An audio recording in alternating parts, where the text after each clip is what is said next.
என் இனிய நண்பர்களுக்கு வணக்கம். இப்போ ஸ்டேட் கவர்மெண்ட் வேலையில் இருக்கிற எக்ஸாம்ஸு, அப்புறம் சென்ட்ரல் கவர்மெண்ட் வேலைகளில் இருக்கிற எக்ஸாம்ஸு, அப்புறம் பேங்க் வேலைகளில் இருக்கிற எக்ஸாம்ஸு, குறிப்பாக மெயினாக சொல்லணுன்னா TNPSC group 1, group 2, TNPSC group 2, TNPSC group 4, அதுக்கப்புறம் இது பேங்க் லெவலில் கிளர்க்கு, பேங்க்கில் probationary officer, staff selection commission combined higher secondary level exam CHSL, அப்புறம் staff selection commission combined graduate level IAS IPS, இந்த மாதிரி நிறைய காம்படேட்டிவ் எக்ஸாம்ஸ்க்கு என்னென்ன புக்ஸ் எல்லாம் படிக்கலாம், என்னென்ன புக்ஸ் வச்சு ப்ரிப்பேர் பண்ணலான்னு நான் இப்போது சொல்கிறேன். அது பார்க்கலாம். இப்போது பாலிடிக்ஸ்க்கு லக்ஷ்மிகாந்த் புக்கு வாங்கிக்கோங்க. ஆத்தர் லக்ஷ்மிகாந்த் புக்கு பாலிடிக்ஸ்க்கு வாங்கிக்கோங்க. அடுத்தது ஹிஸ்ட்ரி, அந்த ஹிஸ்ட்ரி சப்ஜெக்ட்க்கு ஸ்பெக்ட்ரம் பப்ளிகேஷன்ஸோட modern history of India book வாங்கிக்கோங்க.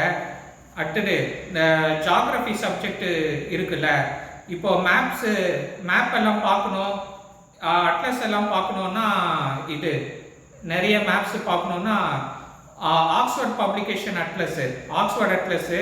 அடுத்தது இன்னொரு பப்ளிகேஷன் இருக்குது, ஓரியன்ட் பிளாக் ஸ்வானு. அந்த ஓரியன்ட் பிளாக் ஸ்வானு பப்ளிகேஷனோட அட்லஸை வாங்கிக்கோங்க. Oxford atlas, Orient Black Swan atlas, இந்த 2 அட்லஸ்ஸு ஏதாவது ஒன்று வாங்கிக்கோங்க. அடுத்தது தியரி ஜென்ரலாக படிக்கணுன்னா ஆக்ஸ்ஃபோர்ட் பப்ளிஷர்ஸோட certificate physical and human geography book வாங்கிக்கோங்க.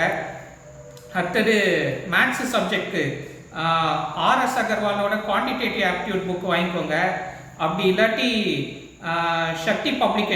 சக்தி பப்ளிஷர்ஸோட TANCET MCA entrance exam book அது வாங்கிக்கோங்க.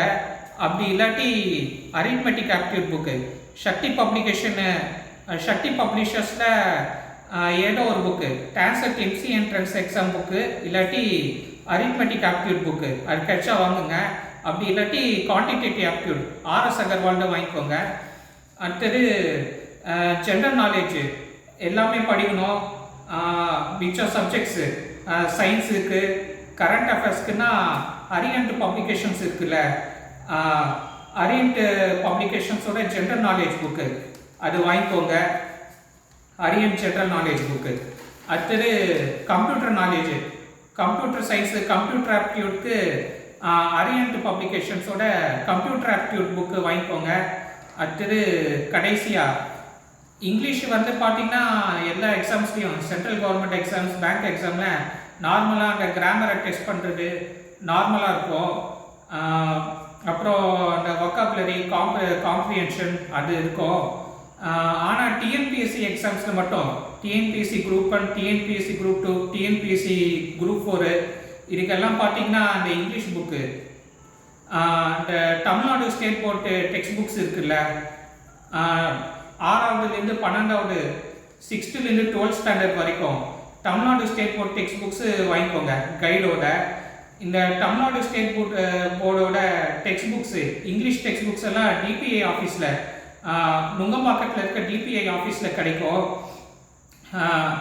இது ஆரம்பத்தில் வாங்க முடிஞ்சால் அந்த ஒரு வருஷம் அந்த ஸ்கூல் ஆரம்பிப்பாங்கல்ல ஜூன் மாதம், அந்த ஜூன் மாதம் ஆரம்பத்தில் நீங்கள் வாங்கிக்கலாம். ஜூலை அது மேலே அவைலபிள் இருக்காது. ஜூலை இல்லாட்டி ஆகஸ்ட் மேலே நீங்கள் இங்கிலீஷ் டெக்ஸ்ட் புக்ஸ் வாங்கணுன்னா தமிழ்நாடு ஸ்டேட் போர்டு இது நீங்கள் நுங்கம்பாக்கத்தில் இருக்க டிபிஐ ஆஃபீஸ் போய் வாங்கிக்கலாம். மற்றபடி இங்கிலீஷ் கைட்ஸ் எல்லாம் கிடைக்கும். இந்த இங்கிலீஷுக்கு இப்போ சொன்ன மாதிரி 6ஆவதுலேருந்து 12ஆவது, 6th ஸ்டாண்டர்ட்லேருந்து 12th ஸ்டாண்டர்ட் வரைக்கும் Tamil Nadu state board text books வாங்கிக்கோங்க கைடோட. நன்றி, தேங்க்யூ.